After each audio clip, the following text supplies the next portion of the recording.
They could have used some of that rain we've been getting around here, huh? Well, they could use some heavy downers. They are in a bad exceptional drought down there. And actually, our drought conditions have been alleviated lately over the past couple of weeks with the downpours we've been seeing, so that's good. And we're getting some more rain, so it's just going to help that situation. Yeah, and speaking of some of the storms we had yesterday, some of my Facebook friends sent me some great pictures and videos, and I want to show you an example of one of those. Walt Sullivan, my Facebook friend in Dale City, sent me this picture, a slow-motion video of lightning strikes in Dale City yesterday. We'll pop that full screen for you.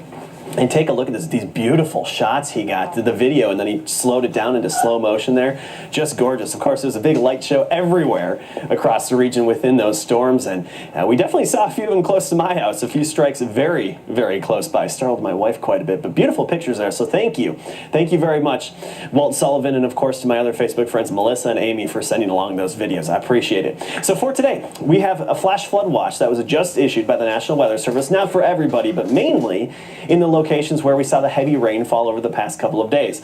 So yes, not surprisingly, Montgomery County, Prince George's County, Anne Arundel County, and points northeastward through Baltimore, and even on into parts of Delaware, Pennsylvania, and New Jersey. That's through later on this evening. Live Super Doppler 7 right now, nothing locally. Some diminishing showers over the central Shenandoah Valley, basically Harrisonburg area and points southward down towards Charlottesville. That's really falling apart as it slides off to the south and east, but we are expecting more development around the metro area later on this afternoon. I think within the next couple of hours, around 2 p.m., we should see the first thunderstorms start to pop in the sky across parts of the metro. So here's the satellite and radar composite.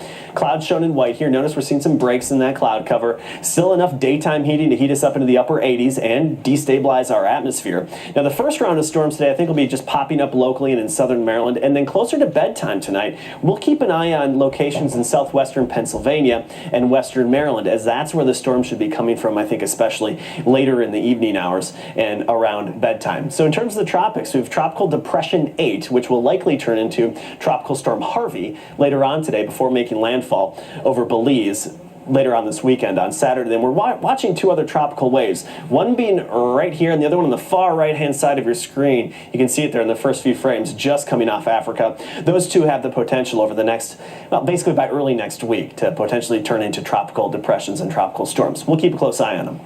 So a few lingering storms early tonight, around bedtime and shortly thereafter, and then patchy fog developing, a lot like what we had out there earlier this morning.